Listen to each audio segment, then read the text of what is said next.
I'm delighted and honoured to be here this evening at 562 Squadron Base to sign the refreshed Armed Forces Covenant on behalf of the London Borough of Ealing.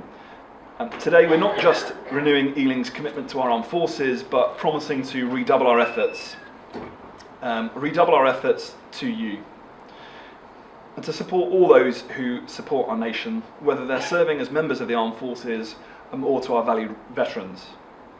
The Covenant commits us to honouring and remembering all those who have served and continue to serve. You have our absolute commitment that we will do just that, not just on Armed Forces Week or on Remembrance Sunday, but at all times.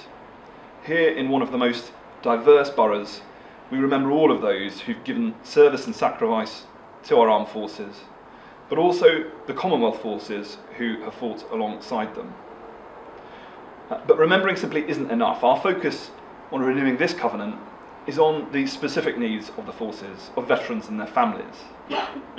The mobile nature of life in the forces can disadvantage those in service when they apply for housing.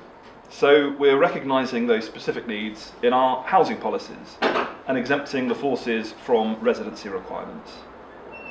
That same mobility can make it harder for families to get a school place, and so we've changed our schools' admission policies to make it easier for forces families and their children.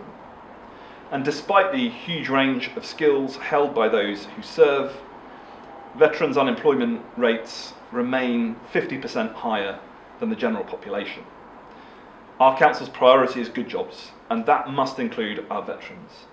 So we're committing to be a forces-friendly employer, adjusting where we need to, and remaining committed to ensuring that our training and skills programmes that we and our partners in the voluntary and community sector and the public sector in the borough provide are accessible and relevant to veterans. And I say that this is not just a commitment from the council, it's a personal one too.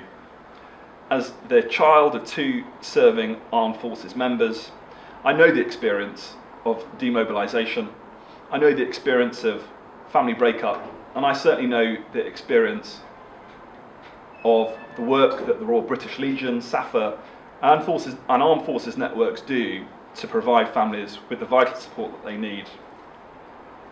But the most important commitment we can make today is that for Ealing, the Covenant is going to be a living document. We aren't going to sign it and forget it, to put it on a shelf. We're going to keep working with our armed forces locally, like 562 Squadron, with veterans organisations like the British Legion, and with our partners right across the public, private and voluntary sectors to ensure that we deliver and expand the support for our armed forces and the support that veterans deserve, and to take pride in absolutely everything that they have done and continue to do for our country.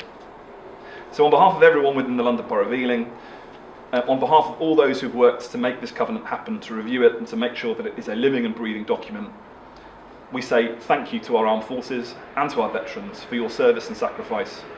The Covenant is our commitment to you. Thank you.